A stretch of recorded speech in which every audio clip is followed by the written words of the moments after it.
ಎಲ್ರಿಗೂ ನಮಸ್ಕಾರ. ನಿಮ್ಮ ಮನೆಯಲ್ಲಿ ಯಾವಾಗಲೂ ಲಕ್ಷ್ಮೀದೇವಿ ನೆಲೆಸಬೇಕು ಅಂತ ಅಂದರೆ ಈ ತಪ್ಪುಗಳನ್ನು ಯಾವುದೇ ಕಾರಣಕ್ಕೂ ಮಾಡಬೇಡಿ. ನಿಮ್ಮ ಮನೆ ಸ್ವರ್ಗವಾಗಬೇಕಾದರೆ ಹಿರಿಯರ ಹೇಳಿದ ಈ ಕಿವಿ ಮಾತುಗಳನ್ನು ಪಾಲಿಸಿ. ಹಿರಿಯರು ಹೇಳುವ ಮಾತುಗಳು ತುಂಬ ಅರ್ಥಗರ್ಭಿತವಾಗಿರುತ್ತವೆ. ಮನೆಯಲ್ಲಿ ಸದಾ ಸುಖ, ಸಂತೋಷ, ನೆಮ್ಮದಿ ತುಂಬಿ ತುಳುಕಬೇಕು ಅಂದರೆ ಹಿರಿಯರು ಹೇಳಿದ ಈ ಅನುಭವದ ಕಿವಿ ಮಾತುಗಳನ್ನು ಪಾಲಿಸಿ. ಮೊದಲನೆಯದಾಗಿ, ಊಟ ಮಾಡಿದ ಮೇಲೆ ಕೈ ಒಣಗಿಸಬಾರದು. ಎರಡನೆಯದಾಗಿ, ಮುಸ್ಸಂಜೆ ವೇಳೆ ಅಪ್ಪಿತಪ್ಪಿಯೂ ಮಲಗಬಾರದು. ಮೂರನೆಯದಾಗಿ, ಶನಿವಾರ ಉಪ್ಪು ಮತ್ತು ಎಣ್ಣೆಯನ್ನು ತರಬಾರದು. ನಾಲ್ಕನೆಯದಾಗಿ, ಸೋಮವಾರ ತಲೆಗೆ ಯಾವುದೇ ಕಾರಣಕ್ಕೂ ಎಣ್ಣೆ ಹಚ್ಚಬಾರದು. ಐದನೆಯದಾಗಿ, ಒಂಟಿ ಕಾಲಲ್ಲಿ ಯಾವತ್ತೂ ನಿಲ್ಲಬಾರದು. ಆರನೆಯದಾಗಿ, ಮಂಗಳವಾರ ತವರಿಂದ ಮಗಳು ಗಂಡನ ಮನೆಗೆ ಹೋಗಬಾರದು. ಏಳನೆಯದಾಗಿ, ಶುಕ್ರವಾರ ಸೊಸೆಯನ್ನು ತವರಿಗೆ ಕಳಿಸಬಾರದು. ಎಂಟನೆಯದಾಗಿ, ಮನೆಯಲ್ಲಿ ಉಗುರು ಕತ್ತರಿಸಬಾರದು. ಒಂಬತ್ತನೆಯದಾಗಿ, ಮಧ್ಯಾಹ್ನ ತುಳಸಿ ಗಿಡವನ್ನು ಕೊಯ್ಯಬಾರದು. ಹತ್ತನೆಯದಾಗಿ, ಹೊತ್ತು ಮುಳುಗಿದ ಮೇಲೆ ಕಸ ಗುಡಿಸಬಾರದು, ಹಾಗೆ ತಲೆ ಬಾಚಬಾರದು. 11ನೆಯದಾಗಿ, ಉಪ್ಪು ಮೊಸರು ಸಾಲ ಕೊಡುವುದು ಬೇಡ. 12ನೆಯದಾಗಿ, ಬಿಸಿ ಅನ್ನಕ್ಕೆ ಮೊಸರು ಹಾಕಬೇಡಿ. 13ನೆಯದಾಗಿ, ಊಟ ಮಾಡುವಾಗ ಮಧ್ಯೆ ಏಳಬೇಡಿ.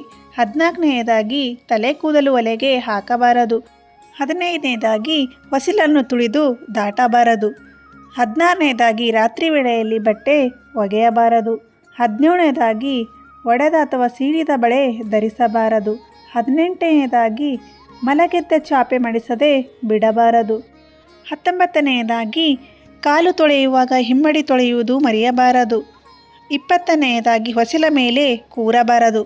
21ನೆಯದಾಗಿ, ಮನೆಗೆ ಬಂದ ಹೆಣ್ಣು ಮಕ್ಕಳಿಗೆ ಮುತ್ತೈದೆಯರಿಗೆ ಅರಿಶಿನ ಕುಂಕುಮ ಕೊಟ್ಟು ಕಳುಹಿಸುವುದನ್ನು ಅಭ್ಯಾಸ ಮಾಡಿಕೊಳ್ಳಿರಿ. 22ನೆಯದಾಗಿ, ದೇವಾಲಯ, ಮಠ, ಮಂದಿರಗಳಿಗೆ ಹೋದಾಗ ಅಕಸ್ಮಾತ್ ಚಪ್ಪಲಿ ಕಳೆದರೆ ಅಥವಾ ಬದಲಾದರೆ ನಿಮ್ಮ ಕರ್ಮ ಕಳೆಯಿತು ಎಂದು ತಿಳಿಯಿರಿ. ಬೇರೆಯವರದು ಹಾಕಿಕೊಂಡು ಬಂದರೆ ನೀವೇ ಬೀದಿಯಲ್ಲಿ ಹೋಗುವ ಮಾರಿಯನ್ನು ಮನೆಗೆ ಕರೆತಂದತ್ತೆ. ಅದಕ್ಕೋಸ್ಕರ ಬೇರೆಯವರ ಚಪ್ಪಲಿಯನ್ನು ಹಾಕಿಕೊಂಡು ಬರಬೇಡಿ. 23ನೆಯದಾಗಿ, ಒಬ್ಬರು ಹಾಕಿಕೊಂಡ ಒಡವೆ ಬಟ್ಟೆ ಇನ್ನೊಬ್ಬರು ಧರಿಸಬಾರದು.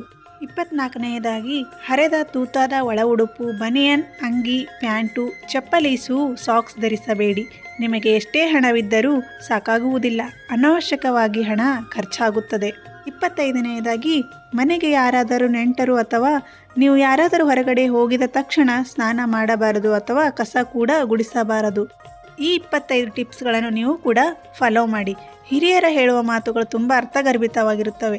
ಮನೆಯಲ್ಲಿ ಸದಾ ಸುಖ, ಸಂತೋಷ, ನೆಮ್ಮದಿ ತುಂಬಿರಬೇಕು ಎಂದರೆ ಹಿರಿಯರು ಹೇಳಿದ ಅನುಭವದ ಕಿವಿ ಮಾತುಗಳನ್ನು ನಾವು ಕೂಡ ಕೇಳಬೇಕು. ಹಾಗೆ ಮನೆಯಲ್ಲಿ ಸದಾಕಾಲ ಲಕ್ಷ್ಮೀದೇವಿ ನೆಲೆಸಬೇಕೆಂದರೆ ಈ ನಿಯಮಗಳನ್ನು ನೀವು ಕೂಡ ಪಾಲಿಸಿ.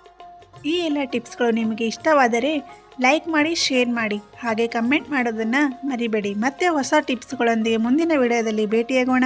ಧನ್ಯವಾದಗಳು.